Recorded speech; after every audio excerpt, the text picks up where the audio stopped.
Yo, what's going on, guys? Reversal here, and today I'll be doing a super heavy samurai Swordsoul deck profile for the current format. This is a list that I played a while ago. I think it's a cool variant of the deck, and I figured I'd do an update for it, showing off the new combo that you can do for the fire format. The super heavy cards are cool to help make your end boards better going first, and to give you more plays against Nibiru, which the standard builds can struggle against quite a bit if you don't open a strong hand. So I like that about it. The downsides is it does play more bricks than the regular version. It does not play as much non-engine as well. And you are restricted in the non-engine that you can use, since you have to use monsters for the most part because of the super heavy restrictions. So there's definitely downsides and upsides to using these super heavy cards, but I think it's a fun version of the deck to play.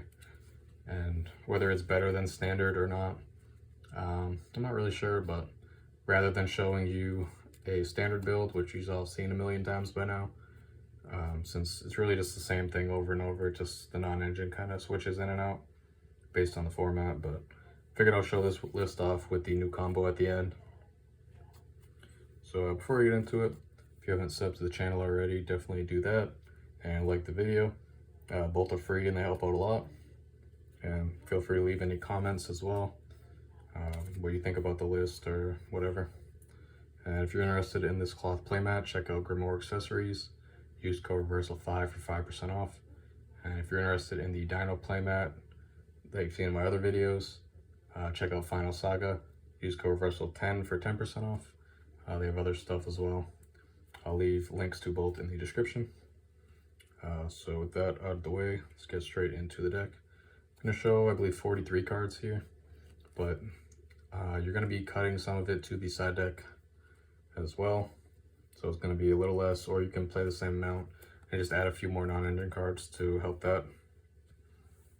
But for the Swordsoul cards, we have 3 Mo Yi, 3 Longyan, 2 Taya, and 3 Ecclesia. This is pretty standard ratios. The only thing that you sometimes see is cutting Ecclesia from 3 to 2 because it can be cloggy going first with the other normal summons. But in this build, I think it's fine, since you can pendulum summon it out, and going second, it's just another card you can use to push going second that's a monster. So I think in this build, you want to be playing 3. So that's it for these Swordsoul cards. For the Tenyi engine, playing 3 Hashuna, 2 Vishuddha, 2 Adara, and 1 Shadana. So it's a little less Tenyis than usual, since I'm only playing 2 of these ones. But this is like still a lot of Tenyis, to be honest. But you don't need to see these as often as the other build, since you do have these super heavy cards to help you play through Nib, which going first, when you see like this plus 1 of these, plus your Swordsoul cards, you can go into an early Chow Feng to make them use their Nib before you can commit your other cards. But in this list, you can just use these super heavy cards to play around Nib before committing your other cards. So you can play less of these and it's fine. And you're playing a couple extra worms, depending on which Denglong search you're playing. And then you're not playing the Heavenly Dragon Circle in this either, since it's a spell card. So this is fine. For the super heavy engine, playing 3 Wakaushi, 3 Bike, 1 Benki, and 1 Soul Horns. So these are your 1-card starters. These are your bricks. You play the Soul Horns as a level 1 just because this is how you make Denglong. And then these let you go into, this gets you the Wakaushi, and this is your 1-card combo, which I'll show at the end, like I said. So for your Denglong searches, you have 2 options. You can play the Zephyr Nui with the Divine Strike. Going this route lets you make a Baron plus this counter trap off 1 Wakaushi, and then you have the scales set up, so you can pendulum summon your Swordsoul cards and whatnot after that. Since you haven't used your normal summon at that point either, you can also normal. Then the other option for the fire format is you can search Suwani. This card lets you also play around Nibiru. Instead of making Baron, you make a Chow Feng that is a light lock, and it's additionally a fire lock since you're using this as well. And I probably don't have to tell you how strong a fire lock is in a Snake Eyes dominating format. But yeah, both of these let you play around Nibiru all the same. This one lets you hit Veiler as well as Nib, since that's also a light. And this one just goes into Baron, so if they have 2 hand traps, that can still hurt you. So there's an argument to play either one. I don't think I'd play both, since it's just more bricks at that point. And you're not always guaranteed to be playing against fire, so you can side either one of these based on what you expect to play more of for game 1. But that choice is yours. This is the safer option for sure, since Baron and a counter trap is pretty universally good into just about anything. And this is just the fire lock, obviously. Either way, you can play around Nib both ways, but they're 2 good options to have. And for these spell and traps, 3 emergence and blackout. That's it. If these are in your grave, you can banish them with Taya and Shishao if you need to get them out. For the non-engine, like I said, we can't play spell and traps, so just have some monsters, and went with 3 Ash, 3 Veiler, and 3 Droll. You can swap out Droll for something else, such as maybe like Ghost Mourners or something. But I figured I'd go with Droll since it has the potential to be a lot more impactful, and you're not playing quite enough hand traps to see 2 reliably, so I figured Droll's fine. It's good against some of the other rogue decks, and it's not that bad against Fire King either.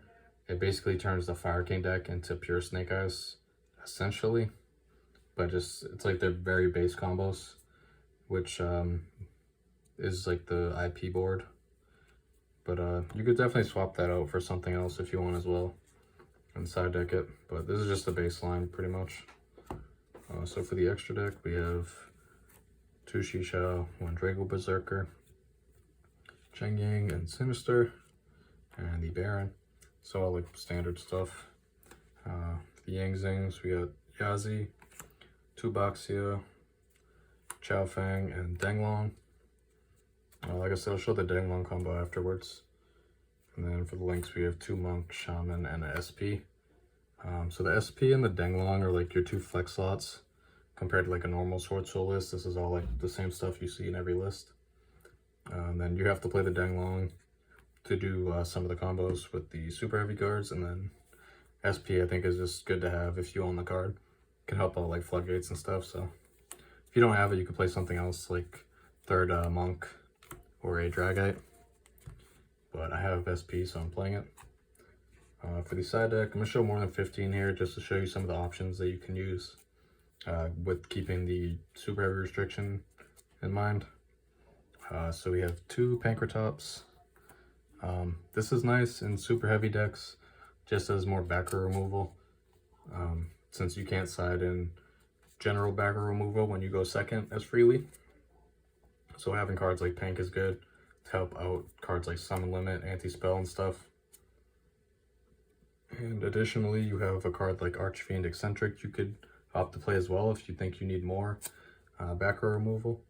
But this deck does play Vishudas as well, which can do that, so I don't think you necessarily need to play more in this kind of super heavy build, as opposed to like a super heavy Fire King or something. So this is definitely something that's optional. If you expect to play versus a lot of like stun bullshit, you could play this, but you definitely don't need to play that. Then we have 3 Nib, just another highly impactful monster hand trap that you can play. I think you definitely need to be siding this, even though it does conflict with the 10 use sometimes. Then we have a Magnamut and a Druid Worm. Same thing as the Nibiru, these can conflict with the 10 use as well, but these cards are very strong right now, and I think they're good to play. You don't need to play a ton, but you can as well if you feel the need. Then we have some additional hand traps. You could opt to play Ghost Spell, Mourner, Ogre. All these are kind of depending on what you expect to play. Mourner is definitely the best one out of these 3 because it pairs with the other cards versus Snake Eyes a lot better. But Yeah, it's just a lot of 2-ofs just to kind of show you can play around with these ratios a lot. And then another card is Sorarvis. So this is like your Heavenly Dragon Circle replacement pretty much. This card can negate something that targets. So it can help you dodge Imperms and Veilers on your Swordsoul combos and stuff. And then just other general disruptions that target.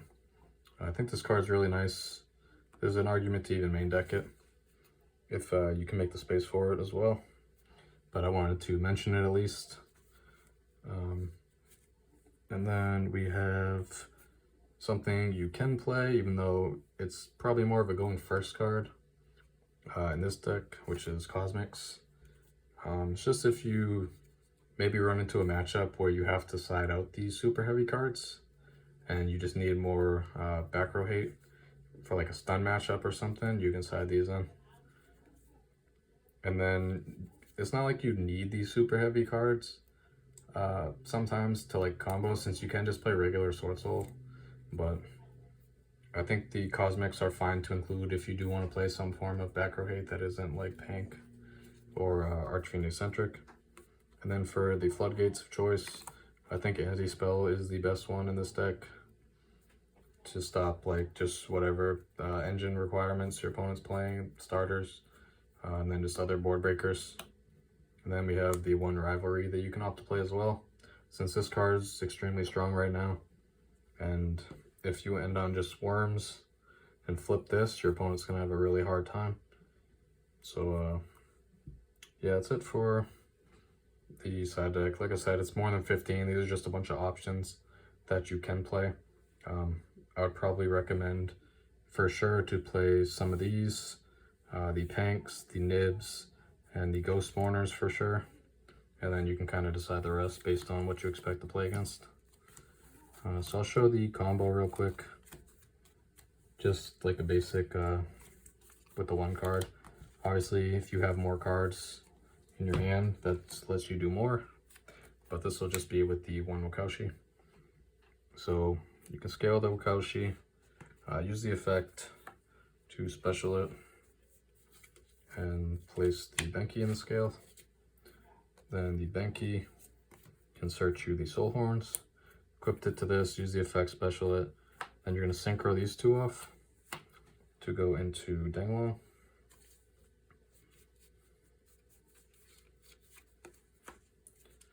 So you can go chain 1, chain 2. This will rescale itself, and you can use Denglong to search for either the Suwani or the Zephyr Nui. I'll show you how both work. So you can pendulum summon here. In order to play around Nibiru, you want to just pendulum summon one card, or you can just normal summon the Suwani as well if you want to use the pendulum summon on the rest of your hand. But what you want to do here is you have to send with this card. It doesn't really matter what you send exactly, because you send a worm and then this card's level becomes that sent monster. So you're just going to send a Moyi or a Taya just to make this level 4. So you're going to do that. This is level 4 now, and you can use these two to go into Baron. And then when the Zephyr Nui is pendulum summoned, you can add this as well. So at this point you have the Baron and the counter trap without using your normal summon with that combo, and then you could just do your Swordsoul stuff after that. And then we'll do a little rewind.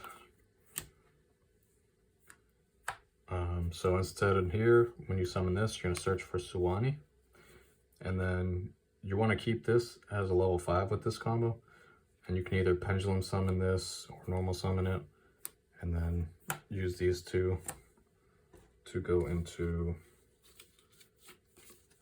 Chaofeng, which is going to be a light and a fire lock.